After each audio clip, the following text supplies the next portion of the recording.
What if the biggest threat to your company's creativity isn't your competition or the market, but your own conference room table? It sounds kind of crazy, right?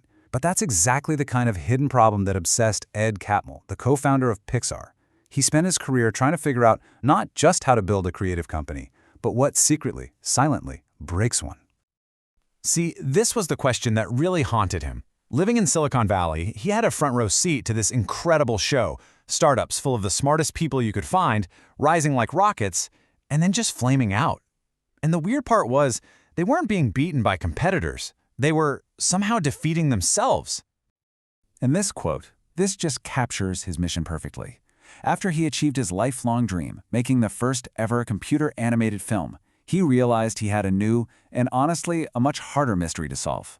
This wasn't about technology anymore. It was about people, about culture, and about the invisible forces that can make even the smartest leaders go blind.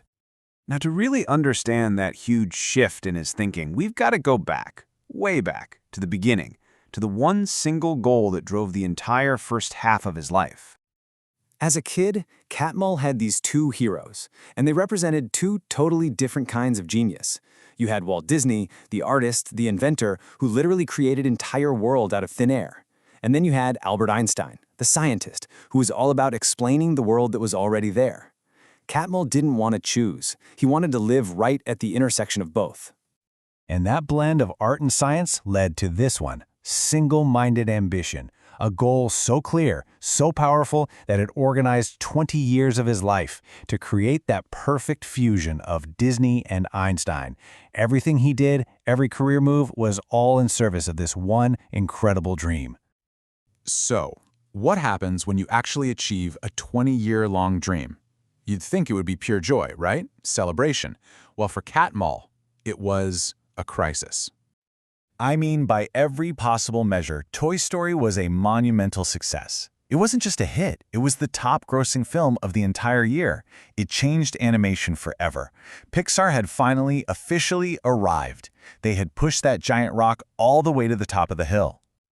But on the inside, while the whole world was celebrating, this was what was going on in Catmull's head. He felt completely adrift, lost. That driving force that got him out of bed every morning for 2 decades was suddenly gone. The mission was accomplished. Now what? And this is the great paradox of success, isn't it? That single, powerful goal that gave him so much focus and purpose for so long, it vanished the second it was achieved, and it just left this huge void. He had a wildly successful company, but he, personally, had lost his mission. It actually took him a full year to find that new mission, and funnily enough, it came directly from that fear he'd always had watching other great companies just implode. This became his new obsession. He'd seen so many brilliant companies do things that were, in his own amazing words, obvious at the time stupid. And he was terrified that Pixar, now flush with all this success, would be the next one to fall into that trap. He had to figure out what was blinding these smart leaders. And that led him to his new organizing principle. His goal shifted from a product, making a movie, to a process, building a culture. A culture so strong, so healthy, that it could outlast him, Steve Jobs, John Lasseter, everyone. A culture designed specifically to protect creativity from all those unseen forces that are always trying to crush it.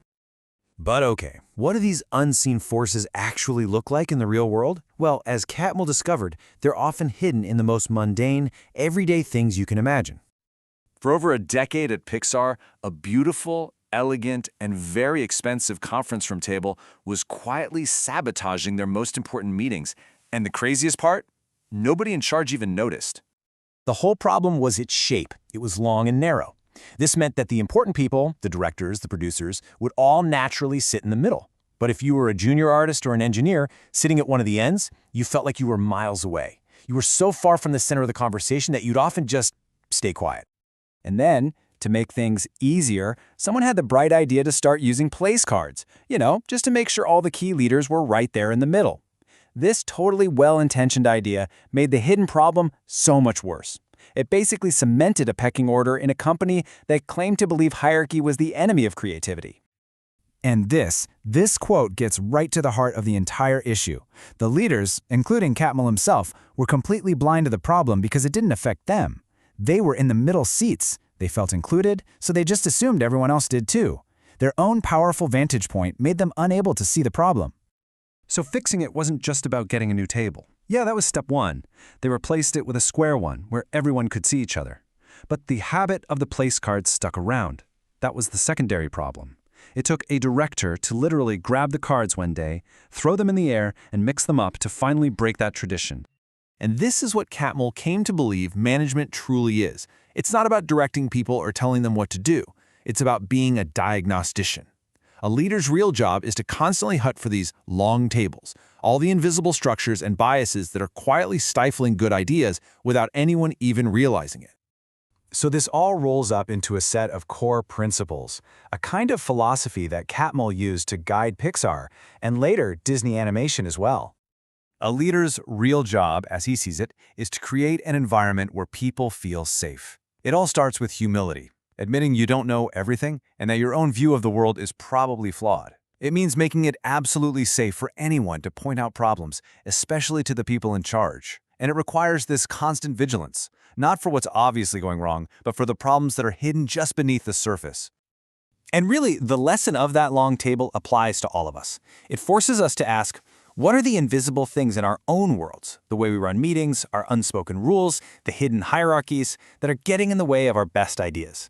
And more importantly, how can we start to see them?